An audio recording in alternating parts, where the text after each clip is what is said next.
Let's look a bit on the rape and sexual offenses that happen in Pakistan. So, the punishment for rape in Pakistan under the Pakistani law is either death penalty or imprisonment of between 10 and 25 years. For cases related to gang rape, the punishment is either death penalty or life imprisonment. 72% of women in custody in Pakistan are physically or sexually abused.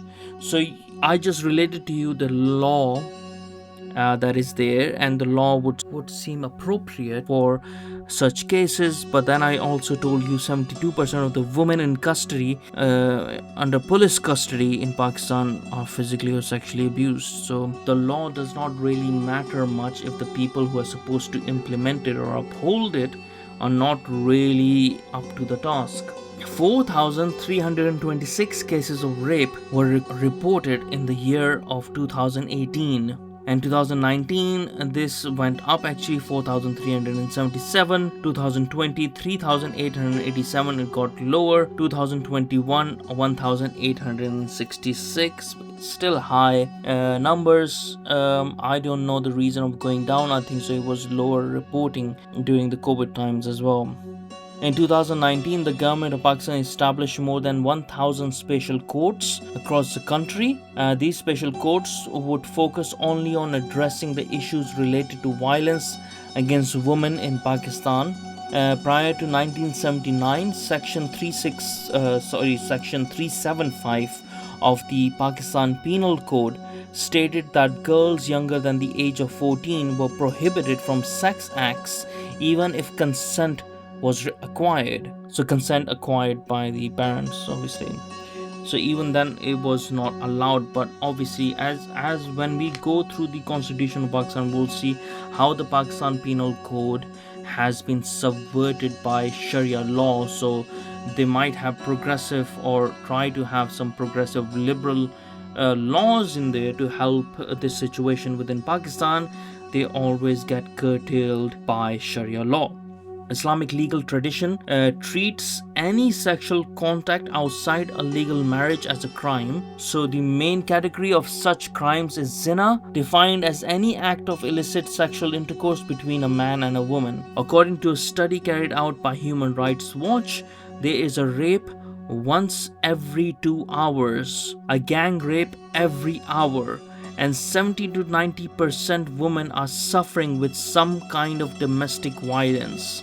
So first I related to you what the Islamic legal tradition says, which is against any kind of sexual intercourse outside the marriage. But then you can see that every 2 hours a woman is getting raped, and a gang rape every hour. Can you imagine that? A gang rape every hour going on as well. 70 to 90% of women are suffering with some sort of domestic violence. So, somehow, even if the religion is saying, okay, let's not do that, it's still happening. And it is obviously to do with the religion as well, because religion, they use it in whatever way they want to justify their acts. But even in cases where you're saying don't do it, it's still happening. So it has to be a regional cultural problem as well. Mixed with it, a lot of low education and so on and so on, low civic sense.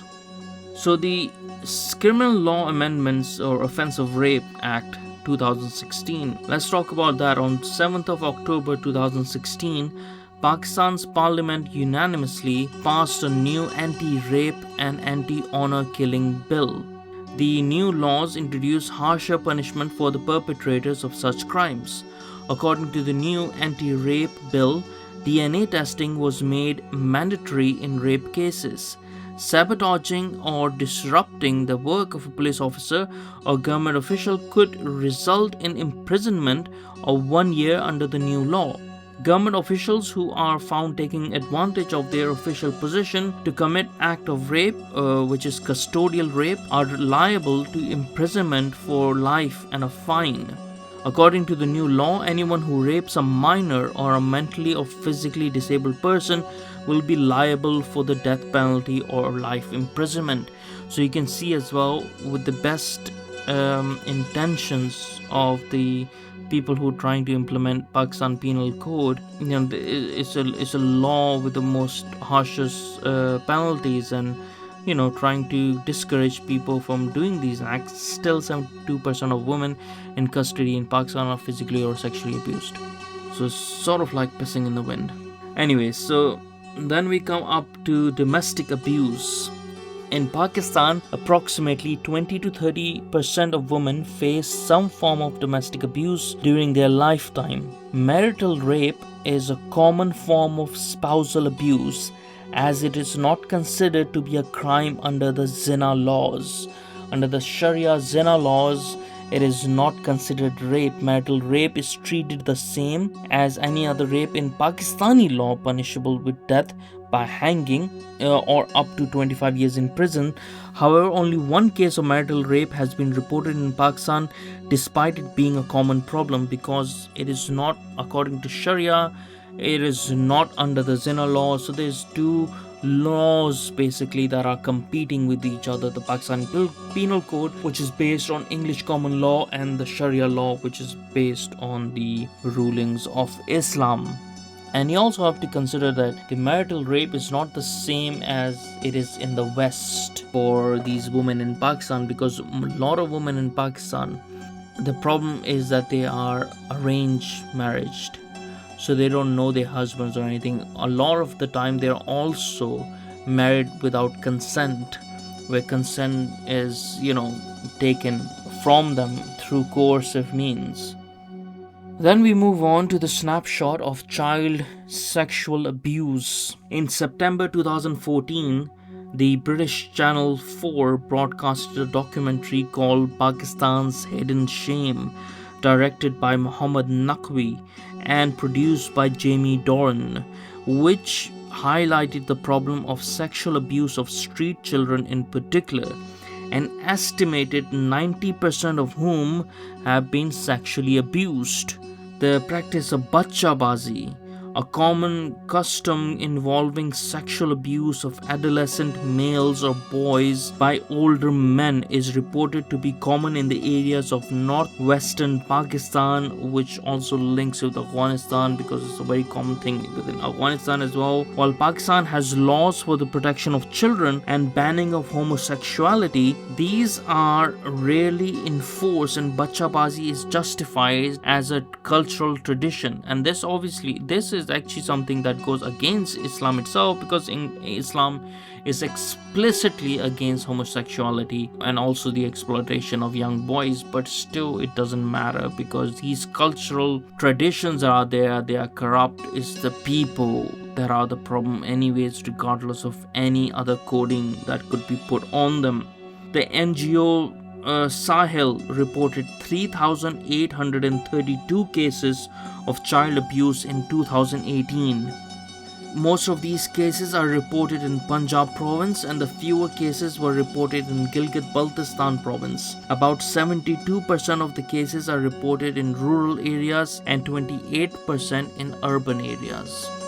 And the latest reports that we can get is the first 6 months of 2023, 75% cases were reported from Punjab, and Sindh had 314 cases, and Islamabad had 161 cases of child sexual abuse. During the 1971 Bangladesh Liberation War, the war between Pakistan and Bangladesh, members of the Pakistani military and Razakar paramilitary force raped between 200,000 and 400,000 Bengali women and girls in a systematic campaign of genocidal rape. Most of the rape victims of the Pakistani army and its allies were Hindu women. So this is not something a newish development or anything like that. You can see this is sort of a ongoing problem for a very long time, and the use of rape being justified by the army itself. There are court rulings as well that come every now and then justifying the rape of non-Muslims and forced conversions afterwards to Islam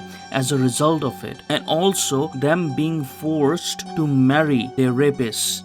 In June 2002, a Pakistani tribal village council sentenced a woman to be gang raped in order to restore the honor of an opposing tribe. This was the case of Mukhtaran Mai, the 28-year-old woman from a remote village in Pakistan was attacked on the orders of the village council as a punishment after her 12-year-old brother was wrongly accused of having an illicit relationship with an older woman from the dominant clan in the village. So there are these tribal rules in places that they have that, if you do a wrong to a tribe and the other tribe is found to be guilty of that crime, then they are allowed to gang rape one of your women. I mean, yeah, you will find such cases in many tribal rural so-called traditions in Punjab as well. This sort of behavior is not uncommon, and it just goes to show that there is some deep-rooted cultural traditions within those regions of the rural areas of Punjab and nearby Jammu Kashmir areas and various other regions in Pakistan that leads them to continue with such practices. And then we import these problems in the West, thinking that such people will just change their mentality if we are nice to them and show them a couple of awareness videos. Let's look at a bit, like, because we are talking about rape and sexual abuse and so on and so on, let's look at what Islam sort of says about these things as well. Let's give it a proper snapshot then. Now, rape or zina bil jabir is a crime under Islamic law, and the perpetrator is subject to capital punishments such as lashings and execution. The Islamic understanding of rape, though, traditionally has some marked differences. What your right hand possesses, that is, slaves, did not have the right to refuse the sexual advances of their owners, and likewise for women taken and distributed as booty for victorious Muslim warriors after a short waiting period to confirm they were not pregnant. Wives, similarly, are obliged to accept the sexual advances of their husbands, except certain circumstances such as menstruation or fasting. So you can see, like, the Islamic law says no to it, and there will be lashing and execution and stuff. But then again, on the other hand, it provides the excuses that one can find to still carry out such acts in one way or another, or justify it in their own head to commit such things mixed with their own baggage, of their own cultural regional baggages. As such, the concept of rape was not recognized because of these things in Islamic law for slaves and wives. Rape of another man's slave was treated as property damage, for which compensation to her owner were due, and the rapist would receive the had penalty for illegal intercourse. It is a historical fact that sex slavery, concubinage, occurred on a massive scale from the beginnings of Islam almost until the present day. Mainly due to pressure from colonial powers during the 19th and 20th centuries, slavery was abolished across the Muslim world, though persists illegally in a few places such as Mauritania, and is considered no longer permissible in the modern context by most Islamic scholars. In many Muslim majority countries, marital rape is also now illegal, though is not recognized as a crime. In others, especially in the Arab world, which is true also of some non-Muslim countries. So as you can see, slavery was still thriving in the Muslim world till the evil colonials actually enforced for it to be ended. Things they don't tell you in school, huh? Rape is considered a serious crime in the Sharia law, since the Islamic prophet Muhammad ordered rapists to be punished by stoning, while in countries like Saudi Arabia and UAE, rape victims who press charges can risk being prosecuted for extramarital sex themselves if the rape cannot be proven. So it's sort of like, yeah, there's law for rapist, but if you can't prove it, then you might get punished yourself. So you won't report it if it happened, right? That's the problem. So before we end this section of rape and sexual offenses, I want to talk a bit about honor killing in Pakistan, because honor killings is a serious problem. Now, there were 384 honor killings reported in 2022 alone, according to the Human Rights Commission of Pakistan. But many cases go unreported, as families tend to protect the murderers, often male relatives. To trigger this act, only the suspicion that women committed an offense is more than enough. Mostly the women are killed by their father, brother, and even by their husbands, while in this offense, other women in the family are equal perpetrators. Generally, the offenders are praised to restore the prestige of family, and mostly they are sentenced to lessen punishment for extenuating circumstances. Poverty, tribal laws, lack of education, culture, religious mindset, Jirga system, the tribal council system, divorce, and marriage against the will of family, customs, settling of debts, previous enmity, and provoking by community are the main reasons behind the honor crime. On 25th of September 2017, two daughters were killed by their father with the allegations of illicit relationship with boys. Being ashamed of the illicit relationship, they were killed in the name of honor by their father. In August 2017, Karachi, Bakht Jan, age 15, and Ghani Rahman, age 17, has been killed on the verdict of Jirga by giving electric shocks on the allegation that both violated the honor code. Resident of Lahore murdered his wife as she refused to quit a job at factory where she was working as labor person. Nagma, of age 13, resident of KP, was killed on the pretext, as Jirga Council pronounced the verdict, being running away from a house with an unknown man. Another case reported on 7th of April 2018 when a young man killed her 8 months pregnant sister just because she contracted marriage against the will of her parents and with a man of her own choice.